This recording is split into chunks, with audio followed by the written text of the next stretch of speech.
Today's khutbah is dedicated to two of the attacks of the devil. We've been talking about the story of creation for a few weeks now, and I'm going to continue that as the ayat of Surah Al-A'raf continue. I would also encourage you on your own time to read Surah number 7. It's not that far in. This is the ayat in the teens. So when you start the surah, by the time you get to the 26th ayah, that's where the story is, right? Even before then. So it's not a lot of reading.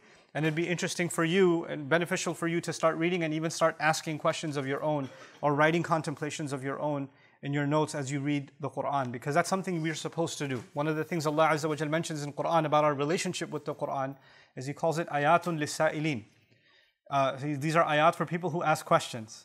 So one of the things that we're supposed to do with the Quran is actually wonder, what could be the guidance that I can get from these words of Allah, or this statement of Allah, or this ayah, or this story, or this event, or this particular word even, right? Because everything Allah gave us is for the purpose of guiding us. And we're not going to get that, just like in class, students who sit in a class and never ask any questions are the ones that benefit the least. But the student who sits in a class and asks the teacher questions is actually the one whose mind is the most engaged, and they're the ones who develop their understanding the best. So we accept Allah as our teacher, Allama al-Quran. We become students, so we become people that ask questions, and that's something that we should be doing. In any case, today I want to talk to you about the two attacks of the four attacks that are mentioned of the shaitan.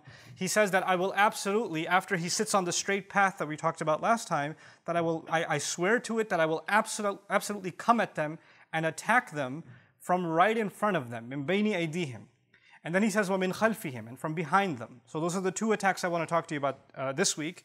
And next week, inshallah, I'll talk to you about how he attacks from the right and how he attacks from the left. But today, the front and from behind. So let's talk about what's ahead.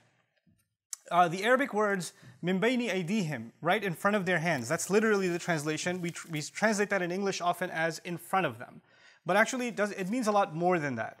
In the Arabic language, of course, if you extend your hands out like this, what's immediately between your hands is what's immediately in front of you. It's right in front of you. It's not something far away.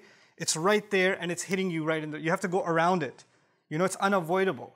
And so he says, basically, let me put it in common vernacular, I'm just going to get right in their face. I'm going to be right there in front of them and I'll attack them head on. Now, how do these attacks work? You see, shaitan is invisible. We don't see him and we don't hear his voice.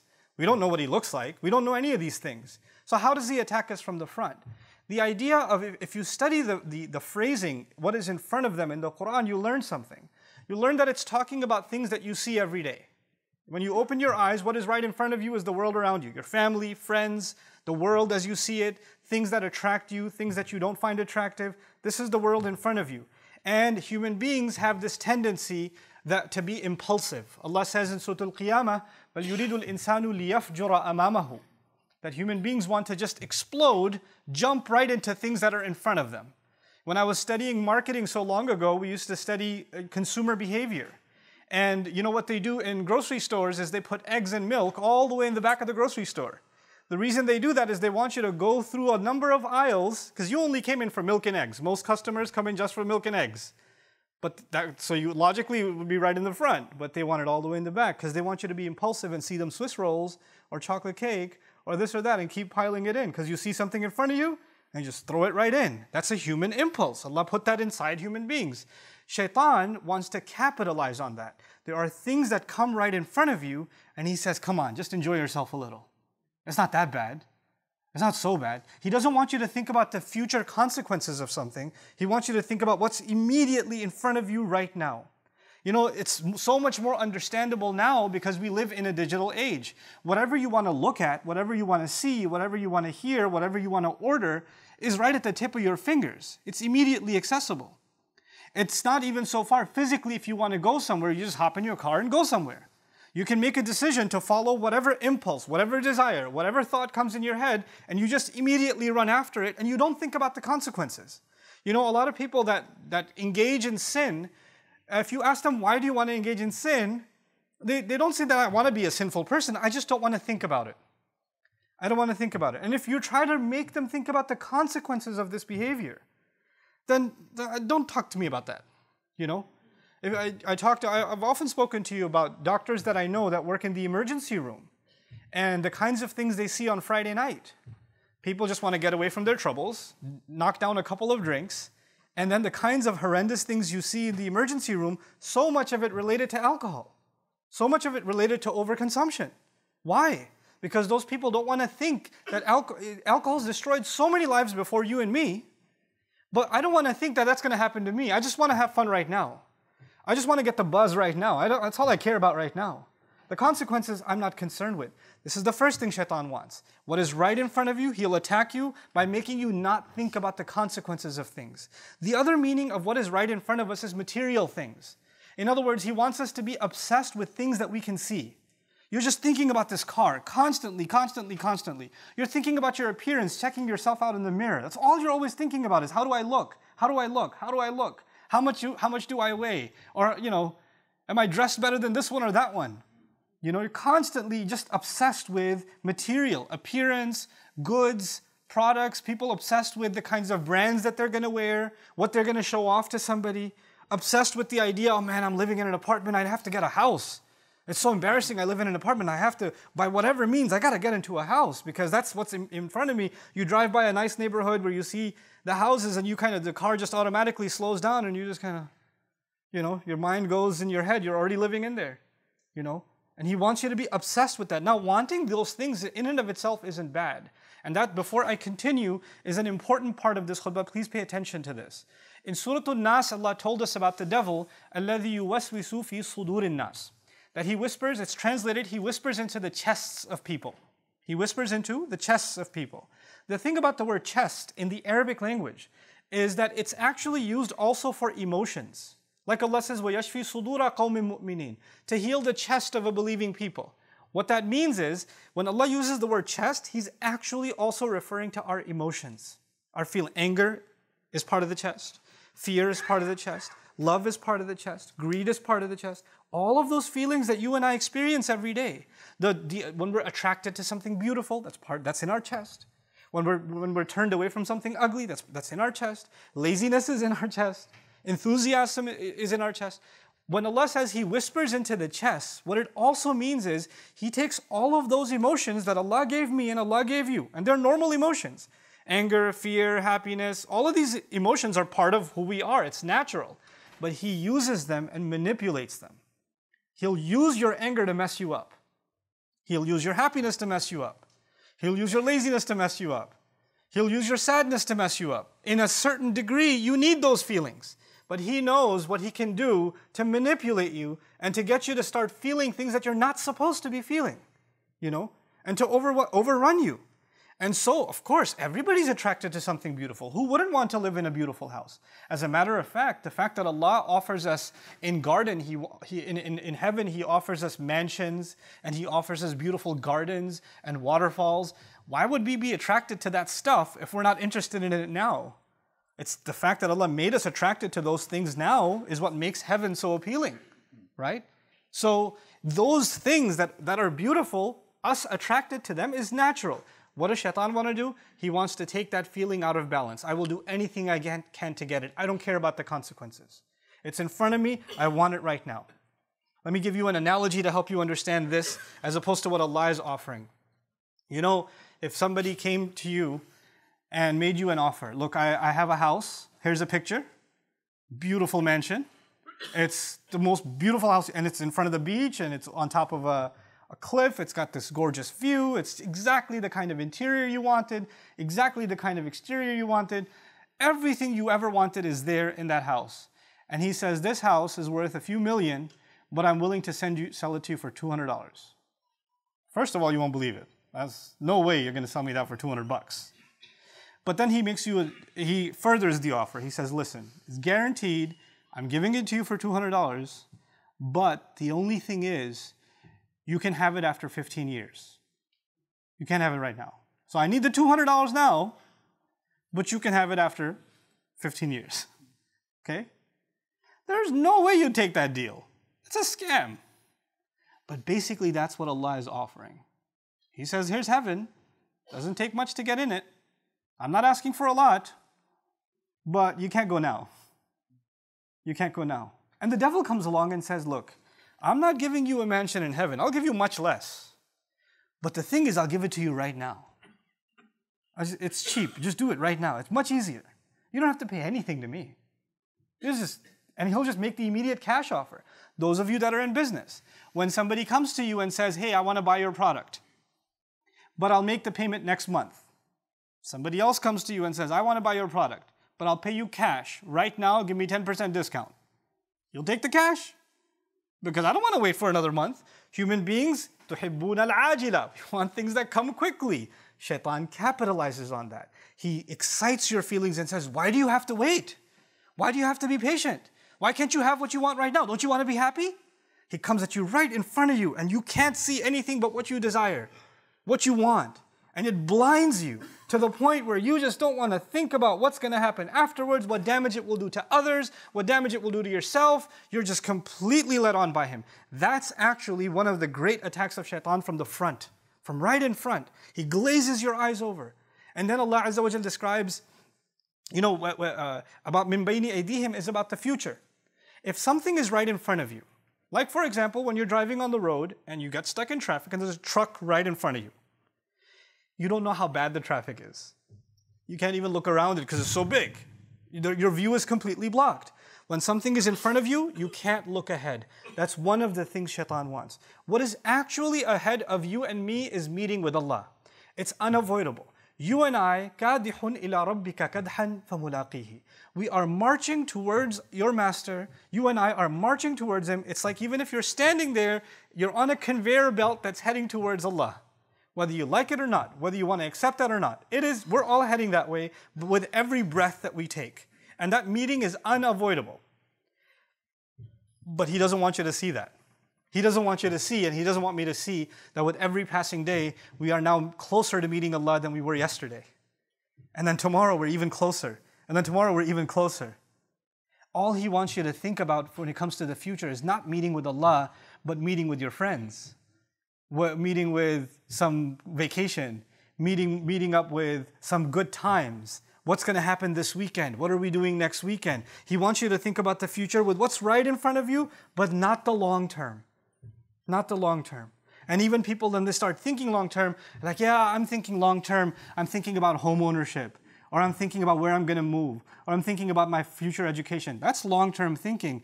But actually, Allah wants you to have even longer term thinking, when you and I are going to stand in front of him. And when you do that, just like when you have a plan, if a young man among you or young woman among you is going to the university and you plan to graduate in 2 years, then you're going to seriously think about which courses you're going to take this semester, which ones are you going to take next semester, how many credits do you have, can you slack off, can you do this, how much time you plan everything out. Because if you want to get to that destination, you need a plan. You need to stay on target. And if you're falling off, then you have to do extra to make up for it. But if you have no vision in front of you, and you have students like that, they go to university, they don't care about graduating. They're super seniors. They're in school for 10 years, they're still taking courses. What's your major? I'm still thinking about it. You have gray hair now, you're still thinking about your major? There are people with no direction. That's what the devil wants in life. He wants you to have no direction. There is no goal in front of you. And that goal that Allah set in front of us is meeting with him. And when that goal is in front of you, every decision you make, you first say, is that going to mess me up when I meet with him or not? I have to take Allah's questioning and Allah's meeting into consideration before I take my next step. But if he can make that invisible, then the thought doesn't even occur to me. It doesn't even occur to you. You just do whatever you want. The thought about Allah is gone because he attacked you from the front, blinding your view of what is actually coming ahead of us. What is also ahead of us is our anxiety and our fear. Shaitan wants that you worry about the future. That you just keep worrying. What's my son going to do? Is he going to rebel? What's my daughter going to do? What's my husband going to do? What's my wife going to do? And you keep worrying about other people and what they're going to do and how they're going to feel. Like you're in charge of them or you're in control of them. We're barely in control of ourselves. But we think we can control what everybody else around us is going to do and what their future is going to be, and we want to control their future. You'll have a mother dying every day. Why isn't my daughter who's married, why isn't she having a baby? When is she going to have a baby? When is she going to have a baby? And she's calling her and saying, Allah wants you to have a baby. Allah doesn't want her to have a baby. You want her to have a baby. I don't know what email you got from Allah that you told her. But this is in your mind, you just want these anxieties, worldly things that you want is all you think about for the future. I don't have it, I just worry about it. I don't know why I don't have it. And you're just consumed by that, completely consumed by that. It could be the most innocent of things, but shaitan wants you to be that way because when you do that, you're not happy with what Allah has given you, number one. And you easily forget that the one in charge is Allah. And the one in control over everyone is Allah. I am actually not in charge of my children. Once they get to a certain age, what they do is between them and Allah. All I can be is an advice. That's all I can do. But their decisions are going to be theirs. If our Messenger ﷺ can turn to his daughter and say, Ya Fatima bint Muhammad, ittaqillah fa inni la amliku laki min Allahi shay'a. Fatima, daughter of Muhammad, be mindful of God yourself because I won't have any control when it comes to standing in front of Allah. I won't be able to help you. That's what he tells his own daughter. So how do you and I think we have control over others, even within our family? He wants us to think we're in charge, and and that's actually something only Allah has the right to. But He consumes our minds with it. And of course, when you try to control people, it backfires. It never works. You can never control people. You can't control people. And when you can't control people, you get even more anxious and you get negative constantly. And when you become negative constantly, it's impossible for you to be grateful. Look at how the ayah is going to end. وَلَا تَجِدُ أَكْثَرَهُمْ شَاكِرِينَ. You're not going to find most of them grateful because they're going to be negative all the time. They're going to be anxious about the future all the time. What's going to happen to my job? What's going to happen with my money? Where's this going to come from? Where's that going to come from? What's going to happen to the health? What's going to happen to the kids? What's going to happen to this or that or the other? What if they find out? What if this happens? What if this one says this? What if that one does that? And you're just so overwhelmed by these petty things that you forget that Allah controls the future, that Allah owns it, not you, not me. And the fact that we had even a good, peaceful day, one moment, was not because we earned it or we planned it or we controlled it. It's Allah who gives relief. Every single day, that's Allah who gives relief. The fact that our bodies are still functioning and we're sitting here in the Friday prayer is Allah giving us relief, Allah giving us ability. And we forget that and we think that we have to figure all the future out.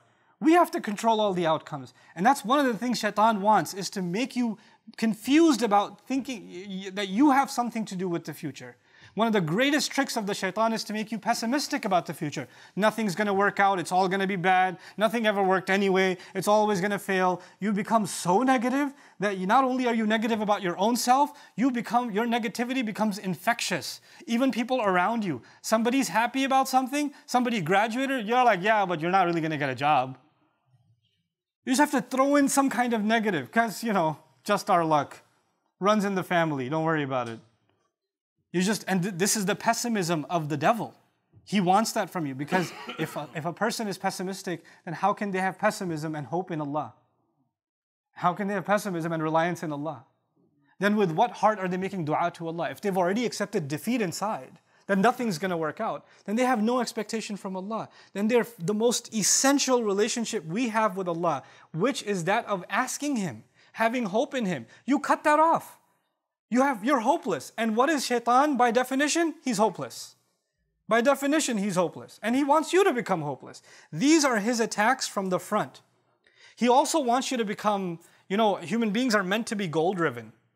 This is, again, attacks from the front. We're taking a lot of time. Even though if I don't cover the attacks from behind, that's okay. I want to take my time with this because I want us to understand how he gets to us, right? So, human beings are meant to be goal-driven. Like, people do pay thousands of dollars to attend seminars to self-help, Tony Robbins type stuff, right? Because they want to be driven and you want to accomplish and you want to have goals ahead of you and you want to, be self-disciplined and that kind of thing. And these are good things. These are actually very powerful things. But you know what he does? He makes you set your goals. Let me give you an analogy first. When you take, mountain climbers, they take the rope and they throw the hook on top. If you threw your hook 20 feet high, that's as high as you'll ever go. If you threw your hook 30 feet high, you'll get 30 feet high. Shaitan wants that you throw your hook very low. He just wants you to throw your hook up to money. If I have this much money, I'll be good. And that's all you're thinking about is this goal. I want to accomplish this goal. I want to accomplish this goal. Like as if you accomplish that goal, everything's going to work out. This is going to be amazing once I get to that goal. And what happens? Once you even get near that goal or get to that goal, there's 30 other problems you never saw before. He just wants you to be consumed with lesser goals and be driven, so immersed in them that you see nothing else. You see, you and I are supposed to be goal-driven. I should have goals about my health. I should have goals about my career. I should have goals about my education. But understand something. Those goals are never actually your actual purpose. They are only means to a larger end. If you and I forget that we are on this earth for a limited time, and our purpose here was not to get a job. Our purpose here was not to make money. Our purpose here was not to get a house, because we're going to leave all that stuff behind. Our purpose here was to actually do some kind of good. Do some kind of good for ourselves and do a kind of good that will live longer than we live. That's the purpose for which we were put on this earth. And if you have that in mind, and then your education is leading you to do something good, your house is leading you to do something good, your car is leading you to do something good, then those things have a purpose. Those things in and of themselves are not a purpose. But shaitan wants to take those things and make them your purpose. Man, my goal is I got to get the 2019, that car. I got it all figured out. That is my goal. It's not really a goal. That's just a thing. And that thing is just one car accident away from being gone. That's all it is. That thing that you're so obsessed with, that house, is just one earthquake away. It's one fire away. What are these things? These things come and they go. ضَعُفَ الطَّالِبُ وَالْمَطْلُوبُ. But he wants us to be immersed and obsessed with those things. This is what shaitan wants. So we don't realize that Allah has made us very meaningful, purposeful creatures. He wants us to lose sight of our purpose by attacking us from the front. And finally, this last bit of how shaitan gets us from ahead of us, there's one thing that all of us have ahead of us. Maybe some of you have a lot of money ahead of you, Allah knows. Maybe some of you have a lot of major challenges coming ahead of you, only Allah knows. Maybe some of you have great happiness ahead of you, Allah knows. We don't know. But there's one thing ahead of all of us, and that's time. Maybe some of us have a few seconds. Maybe some of us have a few years. Maybe some of us have a few decades. But one thing for sure, we all have time. Little or more, we have time. When shaitan comes and attacks from the front, he wants you to have no respect for your time. He wants you to think you have all the time in the world. There's no urgency, the only urgency is for your desires. But there's no urgency to do anything meaningful in life. As a matter of fact, anything meaningful that comes, he says, you got time. Exactly what happens to you and me with every prayer. Dhuhr time comes. You're in the middle of something. Dhuhr time comes. Your phone goes off. Your watch goes off. Your computer goes off. The automatic adhan. You put it on pause immediately. Okay. And then you say, I got time. For the video game, immediately. For the next episode on Netflix, immediately. For Salah, I got time. I got time. You're about to sit, you have some free 20 minutes. You got nothing to do in between classes at the university, right? And you've got a copy of the Quran in your bag. You could just open that up. Like, later though. I'll do it, but a little later. But anything frivolous, useless, pointless, just sit and just scroll through Instagram or Facebook or just look at what other people are posting on their Snapchat, and 40 minutes will go by. You'll even be late for class. You made time. He wants you to have no respect for your time. He wants you to throw it away frivolously. Get rid of it frivolously. And it's actually incredible because what's ahead of you, your future, you will ruin it by wasting your time. And when you're done wasting it, you'll look back and say, man, I wasted so much time, and you become even more hopeless. You know, that's the game that he plays with us. So that's his attack from the front, these multiple attacks from the front. And I pray Allah Azza wa Jal makes us mindful of these attacks that the devil has against us from ahead of us. And may Allah Azza wa Jal not ever let us become people who don't see things for what they are. Allahumma arini wa arina haqiqat al-ashya'i kama hiya. The Prophet ﷺ said, oh Allah, I want you to show me the reality of things as they really are. This is my last bit of advice to you. How do we fight this attack of the devil? Of course, you have to recognize it. But you have to constantly refresh. And I have to constantly refresh in myself reality of things. You know, just like we're in the modern world, so I can give you a tech example. You see an app, and the app has a skin, it has a look and feel, it has color, a menu, whatever. But that's actually not the app. There's a source code behind it. You don't see the code. You don't actually see the functionality. You just see the front, right? The thing is, everything you see in front of you is just the skin. It's just a cover. There's a reality behind it. There's an engine behind it. There's a purpose and meaning behind it. The problem is, we start giving value to things at face value. We don't actually look at what's behind them that actually has the value. And that's what Quran does. Quran doesn't let us see with these eyes. There's another set of eyes here. You know, لَهُمْ أَعْيُنٌ لَا يُبْصِرُونَ بِهَا. They have eyes they don't see with them. Meaning they don't see reality with them. They just see the shallow things in front of them. There's an eye we have to develop for what really is, what really has meaning, what really has purpose. And when that happens, the way you spend your time, the way you think about things, the way I value things, the way I prioritize things, all of that starts changing, you know? Because at the end of the day, this entire life that we have left, these few breaths that we have left until we go and meet with Allah, all of it will boil down to one thing. يُنَبَّأُ الْإِنسَانُ يَوْمَئِذٍ بِمَا قَدَّمَ وَأَخَّرَ. The human being will be informed on that day, what did you make priority and what did you make secondary? That's all it boils down to. Every single choice you and I make. What was a priority? What could wait? What was a priority? What's less important? That's all it is. And that's all Shaitan wants to mess up what's coming ahead of us. He'll make us think about the wrong priorities. And he'll make us put aside what is actually important. May Allah Azza wa Jal make us of those who put the priorities in the right place and don't allow the whispers of shaitan to dissuade us from our purpose. Barakallahu li wa lakum fil Qur'an al-Hakim wa nafa'ani wa iyyakum bil ayati wa dhikr al-Hakim.